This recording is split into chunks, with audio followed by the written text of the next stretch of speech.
Mallick সাইডুকের YouTube চ্যানেলে আপনাদের সকলকে স্বাগত। আজকে আমরা জাতীয় বাজেট 2025-26-এর উপর একটা সমন্বিত বিশ্লেষণ করছি।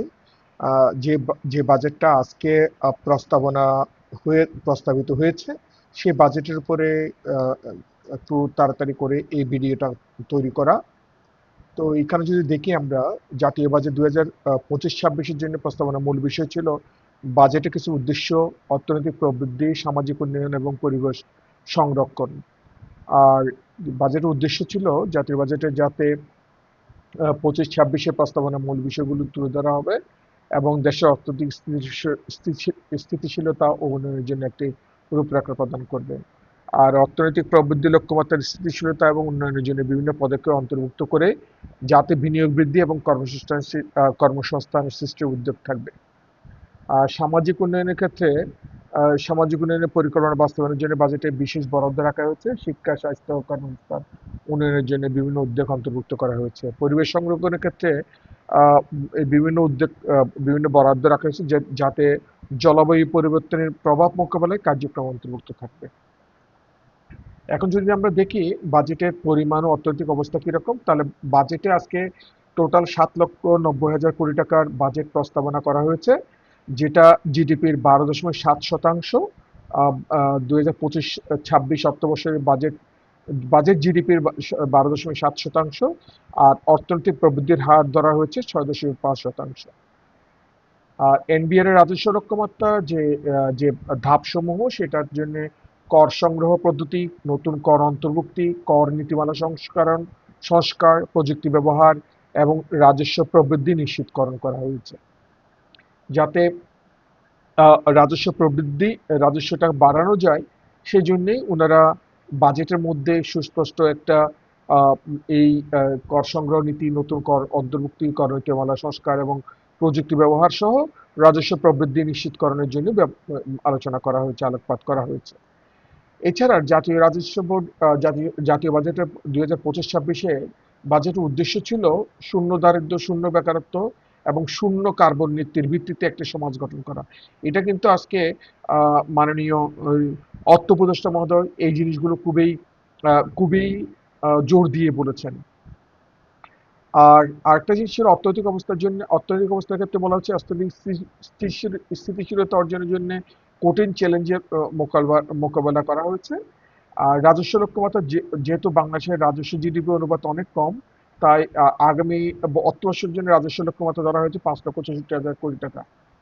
আর সামাজিক উন্নয়নের ক্ষেত্রে যুবকদের দক্ষতা উন্নয়ন, স্বনিযুক্তির সুযোগ সৃষ্টি করতে ও কাজ করার কথা বলা হয়েছে এবং তরুণ উদ্যোক্তা গঠনের জন্য নতুন তহবিল গঠনের প্রস্তাবনা করা হয়েছে। আর ভ্যাট নীতিমালা পরিবর্তনের ক্ষেত্রে ভ্যাট হার যেটা 15% আছে, সেটা তার বেসিসে রিটার্ন প্রক্রিয়া, আমরা যে মান্থলি ভ্যাটের রিটার্ন জমা দিই, সেটার সহজীকরণ করার উপরে জোর দেওয়া হয়েছে। আর এতে ব্যবসায়ীদের সুবিধা হবে। নতুন নীতির ফলে ব্যবসায়ীদের জন্য কর পরিশোধের প্রক্রিয়া আরো সহজ হবে, ওনারা বলেছেন। যেহেতু এটা ইআরপি সফটওয়্যারের সাথে লিঙ্ক করার ব্যাপারে ওনারা একটা দিক নির্দেশনা দিয়েছেন ভ্যাটের মধ্যে। আর ব্যাট নীতির প্রভাব কি হবে? ব্যাট নীতির পরিবর্তন ব্যবসায়িক পরিবেশে ইতিবাচক প্রভাব ফেলবে বলে বাজেটে উল্লেখ করা হয়েছে। এছাড়া কাস্টমস প্রক্রিয়ার উন্নয়নের ক্ষেত্রে ডিজিটালাইজেশনের উপর জোর দেওয়া হয়েছে। দ্রুত পণ্য ছাড়ের ক্ষেত্রে বিশেষভাবে আলোচনা করা হয়েছে এবং আন্তর্জাতিক মানদণ্ড অনুযায়ী কাস্টমস প্রক্রিয়া অনুসরণ করার বিষয়ে বলা হয়েছে। বৈশ্বিক বাণিজ্যকে যাতে প্রতিযোগিতামূলক অবস্থা নিয়ে যাওয়া যায়, সে ব্যাপারে আলোকপাত করা হয়েছে। এছাড়া আয়কর, ভ্যাট এবং কাস্টমস প্রত্যাবর্তন সারসংক্ষেপ, যে আয়করের পরিবর্তন করা হয়েছে, আয়কর রিটার্ন জমা দেওয়ার প্রক্রিয়া স্বয়ংক্রিয় করা হয়েছে। এটা বলা হয়েছে ইয়েতে, যাতে এটার অর্থাৎ সামনের থেকে আয়কর রিটার্ন জমা দেওয়ার প্রক্রিয়াটা যাতে অনলাইন বেসিসে করা যায়, এটার দিক নির্দেশনা দিয়েছে এবং সে অনুযায়ী যাতে আইনের সংস্কার হয় সেই বিষয়ে বলা হয়েছে। জাতীয় রাজস্ব বোর্ডের এই স্বয়ংক্রিয় ব্যবস্থার জন্য 134 কোটি টাকার বরাদ্দ রাখা হয়েছে। বাজেট ঘাটতি দেখা যাচ্ছে কি, বর্তমান বাজেট ঘাটতি 2,26,000 কোটি টাকা, যেটা জিটিপির 3.6%। যেটাতে অর্থনৈতিক প্রভাব পড়বে, ঋণের প্রভাব 20.20%। আর 134 কোটি টাকা রাজস্ব বাড়াতে রাজস্ব সংগ্রহ বাড়াতে এনবিআর এর যে কার্যক্রম অটোমেশনের জন্য 134 কোটি টাকা বরাদ্দ রাখা হয়েছে। আর খাতভিত্তিক অগ্রাধিকার শিক্ষা ও স্বাস্থ্য, শিক্ষার জন্য বাজেট হচ্ছে 47,563 কোটি টাকা। স্বাস্থ্য খাতে বাজেট বরাদ্দ হচ্ছে 41,908 কোটি টাকা। প্রাথমিক শিক্ষার বাজেট হচ্ছে 35,403। মাদ্রাসা শিক্ষার উন্নয়নে 12,678 কোটি টাকা। আর স্বাস্থ্য সেবার ক্ষেত্রে 4,166 কোটি টাকার বরাদ্দ দেওয়া হয়েছে।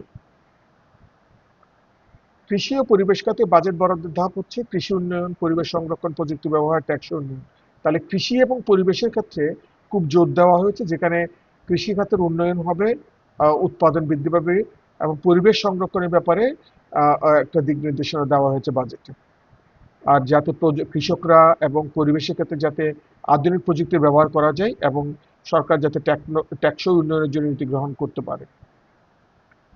আর বাজেটে ভারসাম্য চ্যালেঞ্জের ক্ষেত্রে একটা চ্যালেঞ্জ আছে, সেটা হচ্ছে আয় ব্যয়ের বাংলাদেশের বাজেট ভারসাম্য রক্ষার জন্য আয় ব্যয়ের ব্যবধানটা হচ্ছে একটা প্রধান চ্যালেঞ্জ। আসলে আমরা যদি বাজেটে অ্যানালাইসিস করি তাহলে দেখা যাচ্ছে অনেক সময় ঘাটতি বাজেটটা পূরণ করতে হয় ইন্টারনাল এবং এক্সটার্নাল সোর্স থেকে। সেই জন্যই এটা আসলে আয় ব্যয়ের ব্যবধানটা বেশি যেটা থাকবে, সেক্ষেত্রে এটার উপরে অনেক জোর দেওয়া হচ্ছে।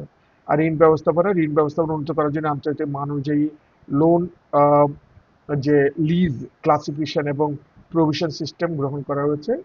বাজেট ভারসাম্য রক্ষার জন্য বিদেশি ঋণের পরিমাণ নিয়ন্ত্রণ রাখতে হবে, কারণ যাতে আমাদের বিদেশি যে ঋণটা নিই সে যে ঘাটতি থাকে সেটা দুইভাবে হয়, একটা লোকাল ব্যাংক থেকে, একটা বিদেশি লোনের উপরে। তো বিদেশি লোনটা যাতে নিয়ন্ত্রণ থাকে সে ব্যবস্থা নেওয়ার জন্য আলোকপাত করা হয়েছে, তাহলে আমাদের বাজেটটা ভারসাম্য হবে। এই ছিল আজকের আয়োজন। আশা করি আমাদের এই আয়োজন ভালো লাগবে। আমাদের চ্যানেলের সাথে যুক্ত থাকবেন, তাহলে নতুন নতুন আপডেট পাবেন। ধন্যবাদ সকলকে।